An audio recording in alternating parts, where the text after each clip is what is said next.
Alright, we are back here. Part 2, covering Royal Rumble 2023.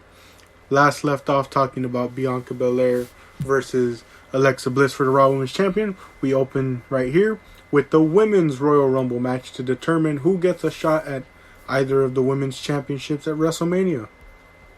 Yes, sir. And goodness gracious, Jack, which are we going to talk about more? This 30 women over-the-top battle royale or the main event and everything that happened after? There's so much to discuss. Yeah, definitely. There's so much to discuss in this match. And funny enough, we start off with someone we saw in the first episode. Rhea Ripley, she comes out at number 1. Holding on to her ribs from that vicious spear from Beth Phoenix. Jack, how's she going to go the distance while she's hurt? She ain't 100%. Very true. And funny enough, now we'll get to why Rhea comes out at number 1, but or like why it made sense for Rhea to come out number 1. But I find it funny that this entire time, Liv Morgan has been trying and campaigning to come out at number 1, and she comes out at number 2. Now technically both are number 1 because they start the match at the same time. But it's just funny to see that, like, she was campaigning, like, almost the entire month or, like, the past couple weeks saying, WWE, I want to be number 1 in the Women's Royal Rumble. And she gets number 2. Golly. Well, now that you mention it, she's there for just as long as Rhea in hindsight. Yeah, but I just thought that was funny. They both start the match at the same time. She could have campaigned for 1 or 2. Yeah, but those two start off and they used to be a tag team, so they were. There's history with here starting off. There is. But we get some back and forth between those two. And if I'm being honest, not to be too mean, but we really don't see we see a lot of filler in the next couple of entrants. We see Dana Brooke come out, Emma, Shayna Baszler, and at number 6, Bayley comes out. Yes, she does.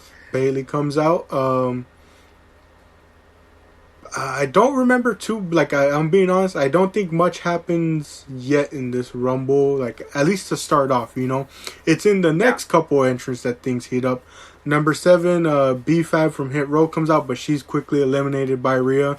Starting to stock up on Rhea's eliminations so far at this point, We get her first one right here. We see a surprise in NXT Women's Champion Roxanne Perez coming out at number 8. And she is a Texas native, so everyone was excited to see her. She's a student of Booker T's school, so great to see them both on the same night. Yeah. She doesn't come out with the championship, or she may have just put it to the side before the camera could have caught her with it. And I only bring that up because number 9 and 10 is Dakota Kai and Io Sky. And funny enough, you see commentary pointing out she throws the tag belt off to the side. I saw her throw the tag belt. And you're right, Jack. I think it's been just filling up that ring, because once Dakota Kai and Io Sky complete Damage Control, they go to town. Yeah. So they eliminate Dana Brooke altogether. Yep. Emma gets eliminated by Dakota Kai. Shayna's eliminated by Damage Control, the entire Damage Control. Roxanne Perez. I'm waiting for a trigger to be pulled on Shayna Baszler. So when you were like, nothing's happened, I thought, as soon as Shayna Baszler came out, I was intrigued.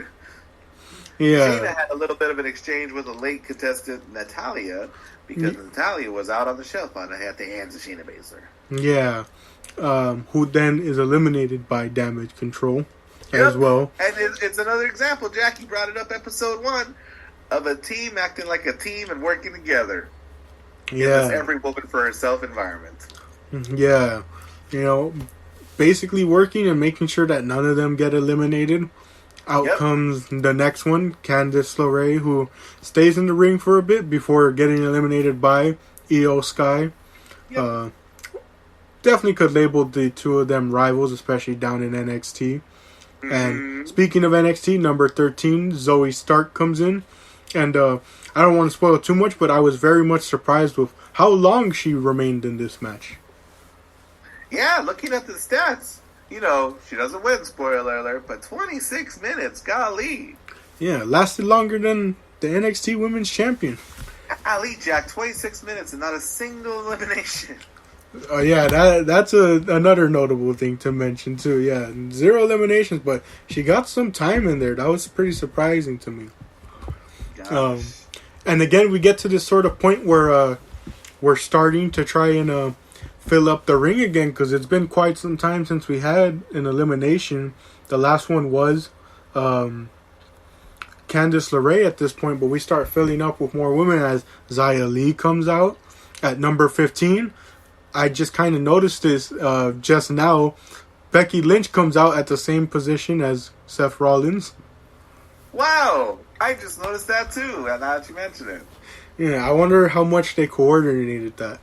That seems like a silly thing to coordinate. Hey, before we move on, I'm watching this with my dad on Saturday, and he asked why Xia Li was not allowed to bring her giant, staff into the ring. Oh. I mean, Elias was able to bring a guitar. Yeah, no lie. And we've seen instances in the past where people are allowed to bring weapons in, and other times when they're not. So, jeez. Good logic. We got Tegan Knox. And I'm gonna let you describe entrant number 17, Jack. We get a return at entrant number 17. We hear Asuka's music hit, and they've changed it up a bit though. They kind of kept the beginning part, but it's definitely a different entrance. Asuka's been gone for some time. She says she has to go back to Japan to find something she left. Oh. And allow me to go on a mini rant here, sir. I've always talked about how the one thing missing for a lot of wrestlers nowadays is the way they present themselves. A lot of them present themselves very much, not to be mean, but creator wrestler-ish, where they come off as very bland, they don't put too much effort into their presentation. Asuka comes out and says, let me teach you how to do it. She still looks the same. She has her big old robe, but you notice her attire's different. She has some sort of tights now, but she has her mask as usual. It's a different, looks like an Oni type mask. But again, the presentation, she walks down at least halfway down the ramp, not revealing what's under the mask yet. She's just slowly getting there, building the anticipation, kind of like how Brock was telling Gunther, let the moment sit a bit. She comes out letting this wait until she finally pulls the mask off, and here she is with her alter ego-esque, if you want to say, or basically she comes out with face paint reminiscent of her time in Japan. It looks very Killer Clown-esque, if you want to say. And she comes out looking menacing. Oh, and in the ring, right? Tegan Knox and I forget who's standing next to her are, really selling it. Looking like they're confronted by Brock Lesnar himself. You know what I mean? Asuka, the Brock Lesnar of this women's division, is going to come in and hurt some people. Yeah, and she, like I said, she perfectly builds to that moment, and once Asuka comes in, hey, we got a ton of people in here, let's start clearing house. Tegan Knox goes out to Asuka. Who else goes out at this point? I'm trying to remember. Let's see. Oh, well, we get Tegan Knox out, but then we kind of start filling the ring again just a little bit, because out comes number 18, another person making the return, with a different name this time, formerly known as Doudrop, now going back to her old name. Piper Niven comes out. A whole lot of people on Cultaholic's YouTube channel excited for Piper to be called Piper again. Yeah, she comes out. Tamina comes out at number 19. And then number 20, we see a return. Chelsea Green comes out.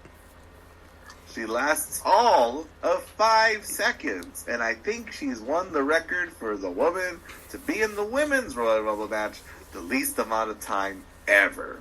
Yeah, she's eliminated very quickly, and it's now here that we start seeing the sort of ring thin out, because there's been a lot of people in here, We see Dakota and Io eliminated by Becky. And then in turn, Becky gets eliminated by Bayley, who sneaks up behind. Yes. And then Bayley is eliminated right after by Liv Morgan. And Damage Control and Becky just start battling it out on the outside as they're forced to be dragged away. Before Damage Control is entirely dragged away, you brought up a rant point about the presentation, you know what I mean? And Dakota Kai just comes to mind. Before she leaves because she's eliminated, Jack, at some point there was just so much fluorescent pink, blue, and green across a lot of the women's gear. It was like, who coordinated this? How many cosplay? Like, it's like they're all cosplaying as the pitch black match we just saw. It was, I know she was going after some Doja Cat reference, right? But there was so much of the same, like, hue. Like, they were blurring into each other. Yeah. When I do my separate podcast for sports, there's times I cover wrestling. That'll probably have to be a dedicated episode I cover where I talk about how wrestling needs to improve its presentation in different ways. I mean, if the intention was for, like, Becky Lynch to stand out like a sore thumb, or, like, Rhea Ripley, right, or Bayley, who are, like, kind of in mostly black, done. I can see them. Yeah, how would we know who the main villain of this Royal Rumble is? Oh, it's probably Rhea Ripley, who's the one that stands out the most, The tallest and most menacing, you know what I mean? Yeah. But, funny enough, you mentioned cosplay. Out comes number 21, Zelina Vega, who is cosplaying, and not only cosplaying, she's going to be in the next Street Fighter game. She's cosplaying as Juri from Street Fighter. And I think we saw her, I must be because of this corporate kind of connection, I think we saw Zelina Vega have more offense, I think, ever in the history of her time in WWE. Most definitely. And we see that by the fact that she gets an elimination. She eliminates Xia Li in this match. Zoe Stark was in this match for almost a half hour, and she didn't eliminate nobody. Zelina Vega eliminated one person. Yeah. So we see that happen. After that, we get Raquel Rodriguez coming in, Mia Yim coming in, Lacey Evans coming in. I mentioned Edge in all his returns. I have to mention, to be fair, Lacey Evans with her, 7th repackage of her career at this point. She comes in and she, salutes, and you're like, babyface? And then she goes, salute me! And you're like, heel. Yeah, very confusing. And at number 25, we get a surprise in that Michelle McCool comes out. Her music hits, and they pan the camera over. She's in the crowd with her kids. Takes her sweater off, gives the old, I didn't know this was going to happen, jumps the barricade, enters the ring. Did you catch what happened on social media with her? What happened? A lot of fans were asking for her to be in the Rumble, and she was like, oh, I didn't get the call, and then after this night, she was like, oh, you guys made it happen. You made so much noise that they called me up and said, hey, you want to be in the Rumble? Wow, that's so cool. Yeah, and so much so that people were calling for her to get, another run, people were saying. A proper run with, the fact of, more established talent now, if you want to say. I wouldn't hate it, you know what I mean? I think it could be done. The reason why I would hate it, and I don't think it should be done, is that they're going to rewrite history, you know what I mean, Jack? Michelle McCool plays an integral role in a funny pre-evolution chapter of the WWE's women's division. They like to pretend like she was, you know what I mean, part of the evolution, but she was part, you know what I mean? No, she wasn't. Bring her out that Divas Championship. She shared it with Layla, remember, in a reign that I remember fondly. Yeah. But the Bellas too. The Bellas act like they were a part of the solution. You're like, well, I mean, you were slowly on the way out as that transition was happening. You know. But yeah, so she comes in, and then she eliminates Tamina, I believe, at this point. And then we get a couple more people coming in. We get, again from NXT, Indy Hartwell comes in at number 18. Or no, at number 26. Sorry, I read the wrong column. She comes in at number 26. Sonya Deville comes in at 27. Shotzi comes in at 28. With her tank, but doesn't drive it all the way. Yeah. We see a couple more eliminations at this point. Zoe Stark's finally eliminated by Sonya Deville, who I think tells her to go back to NXT. who else is eliminated? Zelina Vega's eliminated by Lacey Evans at this point. Indy gets eliminated by Sonya Deville after only being in there for about 5 minutes. Funny enough, I called that one. I told my dad, I was like, we're probably going to see more NXT call-ups or not call-ups, but appearances in the women's one than we are going to see in the men's.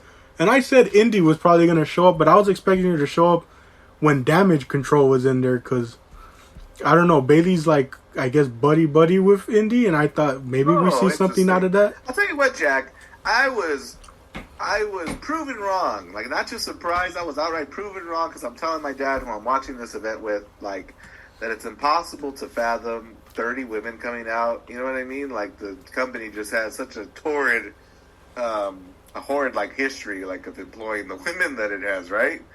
And I thought this was just going to be a big old parade of, women from yesteryear. But really, the only person to come out to fill that role is Michelle McCool. And you got a ton of people from NXT, people from SmackDown and Raw that maybe we haven't seen entirely right. But, you go, well, look at that. This has been a really enjoyable Rumble. And I would venture to say a better one than the men, because at no point did I think that people were not doing anything. Yeah, definitely felt the same way.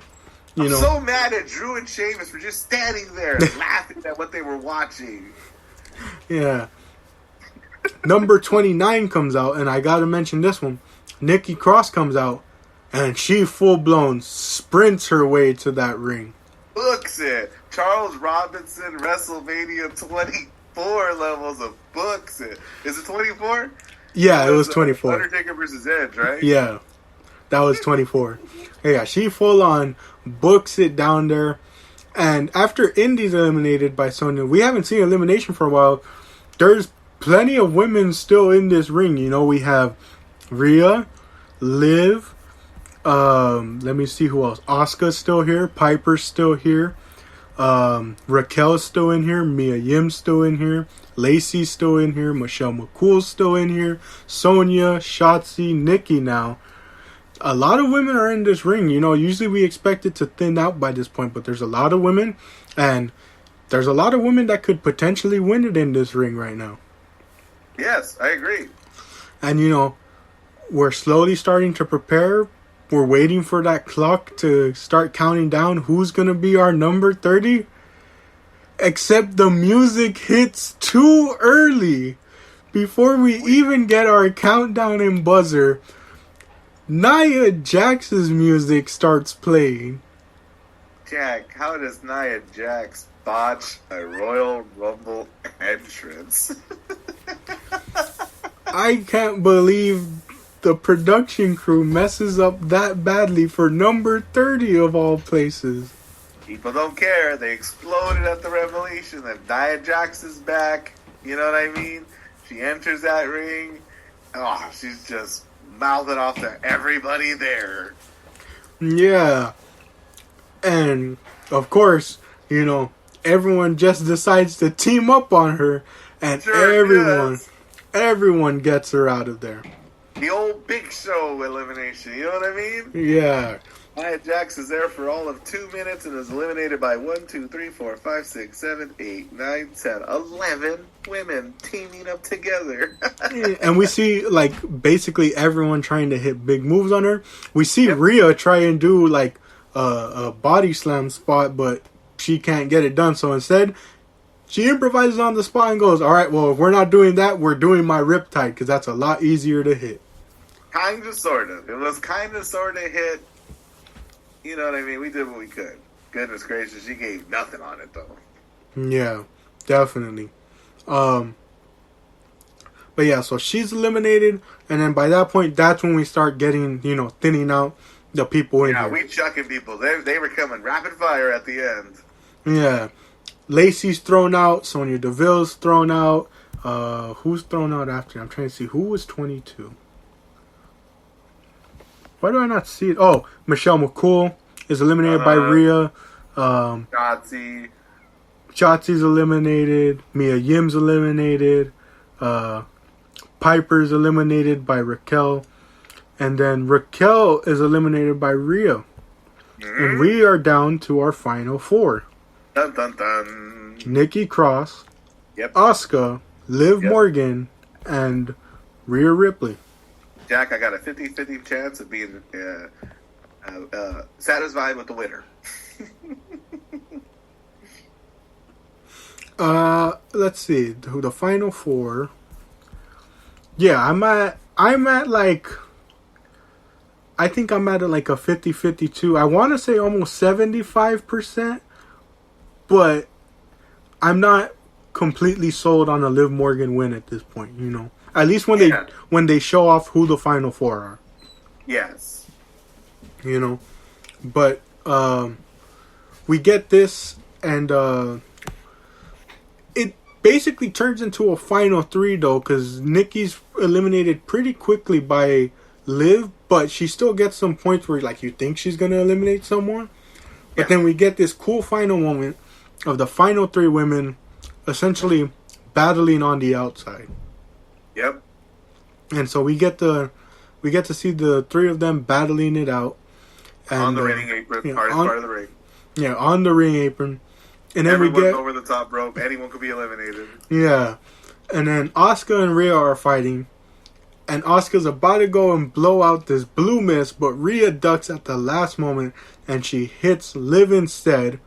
And the cool thing I like to kind of sort of symbolize this new direction Asuka's heading in, she kind of gives like this that works, you know, type of like expression, you know, where in like usually because she's a babyface, she might have been like, oh wait, I wasn't supposed to hit you, but instead she's like, whatever works at this point, you know, I'm trying to get anyone and everyone out this ring and win.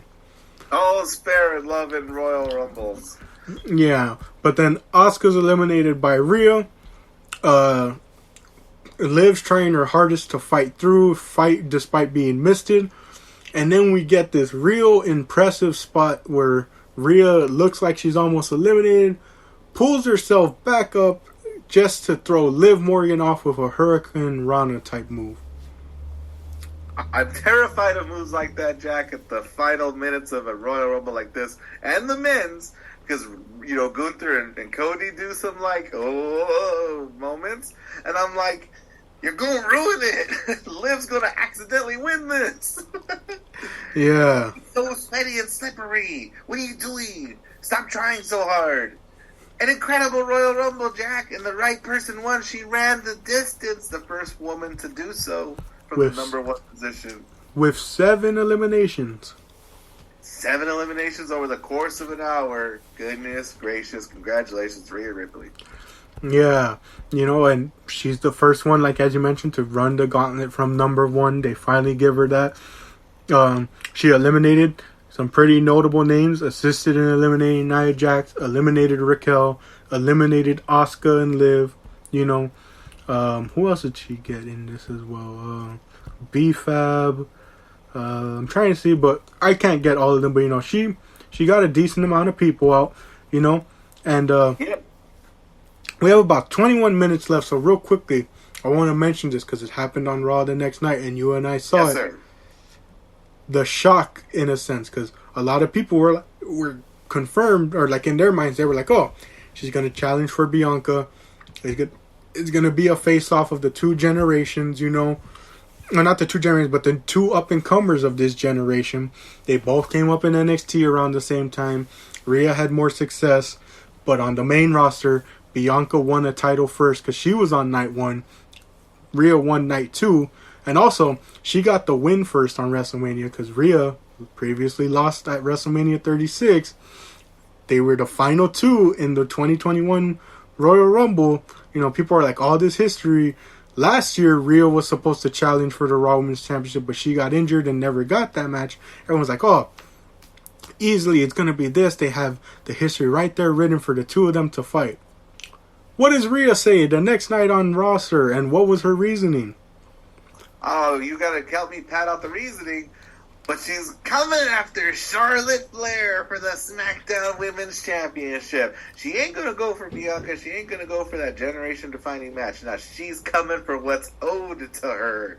A pound of flesh that was taken from her at WrestleMania 36. When Charlotte challenged her for the NXT Women's Championship in front of nobody. We all thought, well, goodness, Rhea's going to beat her and she's going to be the next big thing. Oof. Oof, Jack. Yeah. And there's more story to it. Charlotte beat her for the Raw Women's Championship as well, you know. Certainly did. And all this. That's right. Rhea beat Asuka. This is it. I'm the next big thing. I'm the hot stuff around town. And Charlotte ruined that too. Yeah. She needs to get this win over Charlotte. Arguably just as much as Bianca eventually needs to get a win over Charlotte to cement herself as the Horsewoman Killer. Yes. There's a long to-do list, and we're going to get through it, and Charlotte's got a lot coming to her. Gosh darn it. Yeah. And speaking of things being a long time coming, I think that's the best transition ever for the history of the show. Our main event, the match itself, the opponents themselves, is technically not a match long time coming, but it's this overarching story of the bloodline and Sami Zayn and where his loyalty lies, if you want to say. It's Roman Reigns versus Kevin Owens for the undisputed WWE Universal Championship.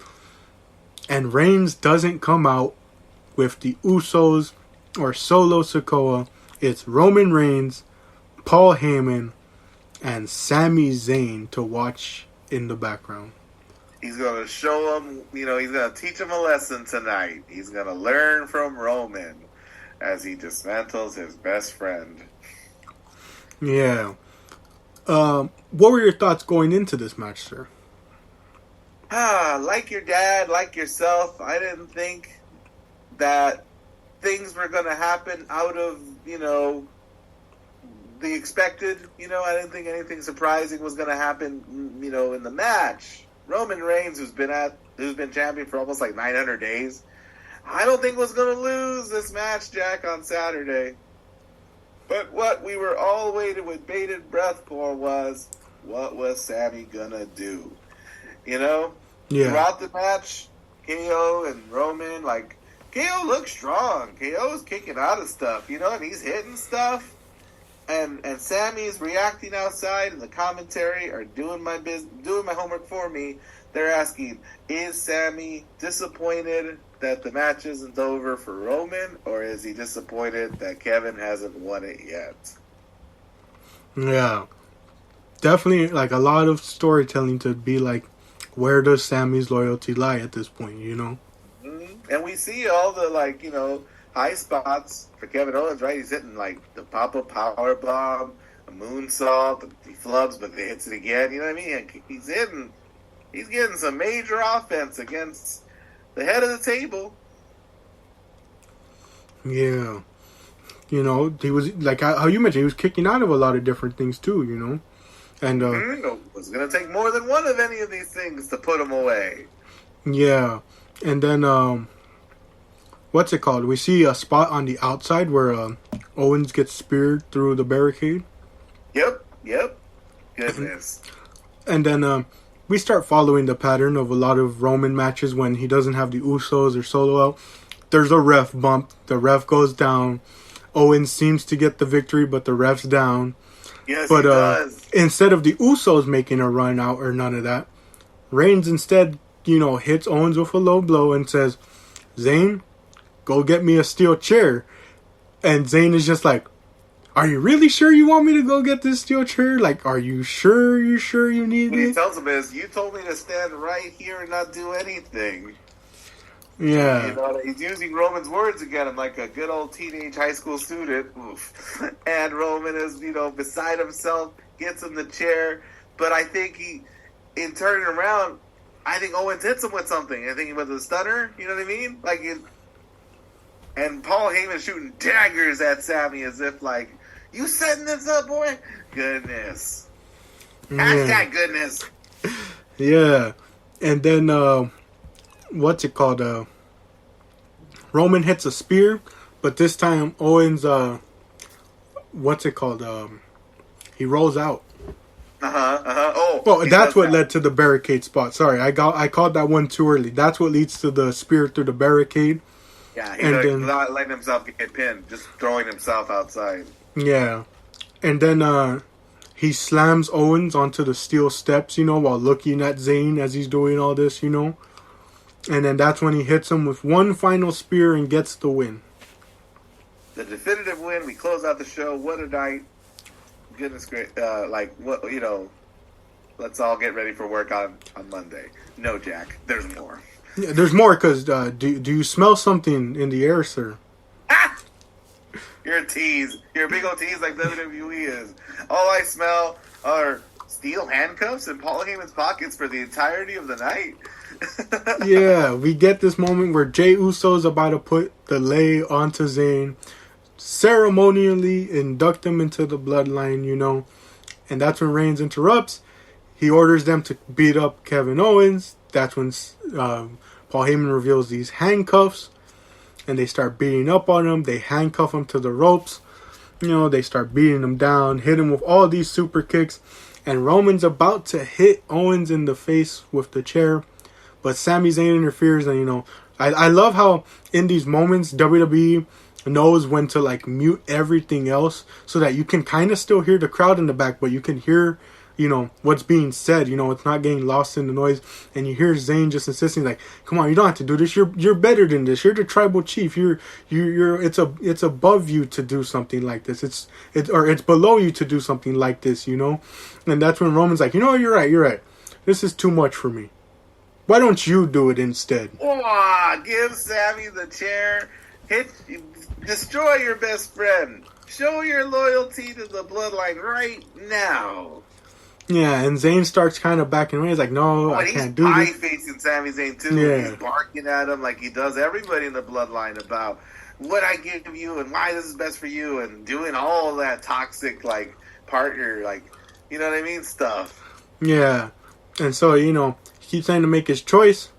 And Roman turns his back to Sami and he's like, hey, is that 2014 calling? Because here comes Sami Zayn hitting him with the chair in the back, cementing. The roof blew off the building. Yeah, Zayn cements where he draws the line, and the bloodline just stands shocked. Jey Uso is beside himself, saying, how could you do this? And the part I love the most is Zayn kind of just looking at Jey and going, I had to, I couldn't take it no more. I had to. And the beautiful part, Jimmy was the one that was most accepting of him. It took Jey so long to accept him, but yet Jimmy is the first one, no hesitation, to super kick him and beat down on him because that's my family and all that. Sikoa hits the Samoan spike on or he's about to, I think, hit it. Oh no, he hits it and they're calling for Jey to do something. And Jey walks out. Jey walks out is my favorite part because Jack, 2 years ago, it was him who reluctantly was made to join the bloodline by Roman Reigns. It took a I Quit match and a Hell in a Cell, right? Combined for him to even be side by side with Roman. He was so against him, and we've come full circle. Jey is he sees the writing on the wall, right? Kevin's trying to get Sammy to see everything for what it is, and Jay's the one who's conflicted. Walks out, had face in his hand. It was incredible. Yeah, and I love the analysis people started doing into it where they were like, Jey walks out because Sammy did the one thing he could never do, and that was stand up to Roman Reigns and his abuse and manipulation. I've heard somebody looked into it too, really deep into it, saying that Sammy, more than Roman, sees the good in him, right? Roman wanted to turn Jey into something that fit his needs, and Sammy is like, nah, man, there's some good in you after all. And that's what he announced at the trial. Yeah. And so they beat down on him, and Roman takes the lei that was supposed to be put onto Sammy and just starts picking off all the individual flowers and laying them over Sammy's body. We got Texas chanting, blank you, Roman. and you want to call back to 2015, right? Now it's the chant we were looking for. Yeah.